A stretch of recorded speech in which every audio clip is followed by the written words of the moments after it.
Because you see, I'm a former prostitute. Since I was 11 years old, I've been struggling with eating disorders, I've been struggling with depression, I've been struggling with the concept of love. And today I stand in front of you as a survivor, almost, because my path to Islam was lonely, but my path after was lonelier, because I was alone. And I couldn't connect to my former friends, my former lifestyle, but I couldn't connect to my new ones either, because I was ashamed of where I came from, and I was ashamed with the way that I lived my life before, and I didn't want to be shunned from this community.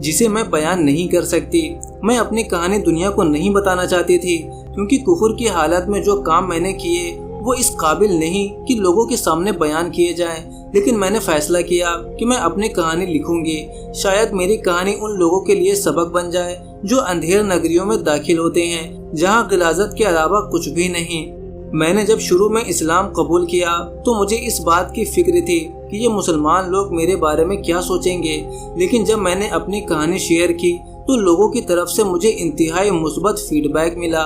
کچھ لوگوں کی طرف سے منفی تاثرات بھی ملے، لیکن مجھے ان کی پرواہ نہیں کیونکہ میں جانتی ہوں وہ لوگ غیر مسلم ہیں اور مسلمان نہیں، اور جو مسلمان ہیں انہوں نے مجھے کبھی اس بات کا احساس تک نہیں ہونے دیا کہ میں پہلے کیا تھی اور اب کیا بنی ہوں۔ مجھے اب بھی ان گمراہ لوگوں کی طرف سے جسم فروشی کے پیغامات آتے ہیں، پیسوں اور دولت کی آفرز آتی ہیں، لیکن اب میں نے جس دولت کو پا لیا ہے اس کا مقابلہ دنیاوی دولت نہیں کر سکتی۔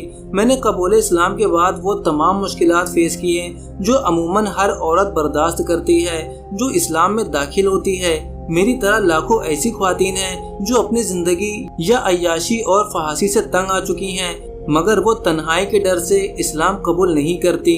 وہ اپنے خاندان اور دوستوں سے الگ ہو کر تنہا نہیں رہنا چاہتی۔ دوستوں، یورپ میں اور تمام غیر اسلامی ممالک میں جسم فروشی خواتین کے لیے آسان آپشن ہے۔ بے پناہ آزادی اور حقوق کے نام پر جسم کی نمائش وہ حقائق ہیں جہاں 100 میں سے 40 خواتین اسی راستے کا انتخاب کرتی ہیں جس میں مشقت کم اور پیسہ زیادہ ہے، لیکن باوجود اس کے جسم فروش عورتوں میں موت کا تناؤ عام عورتوں کے مقابلے 70% زیادہ ہے، کیونکہ یہ خواتین جوانی میں یا تو کسی خطرناک بیماری میں مبتلا ہوتی ہیں یا وقت گزرنے کے ساتھ ان کی مانگ میں کمی آتی ہے، جو اکثر اوقات ایسی خواتین ٹینشن، ڈپریشن اور بدترین مالی حالت کے بنا پر خودکشی کر لیتی ہیں۔ So 2 years, I came to Islam, I took my official Shahada and I came crawling and I was hurting and I was lonely, and my story is not unique.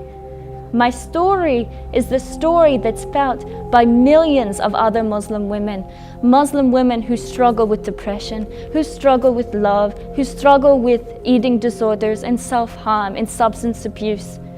And they're born Muslim, and they're Muslim converts, and they're people that have not come to Islam because they're fearful of being alone.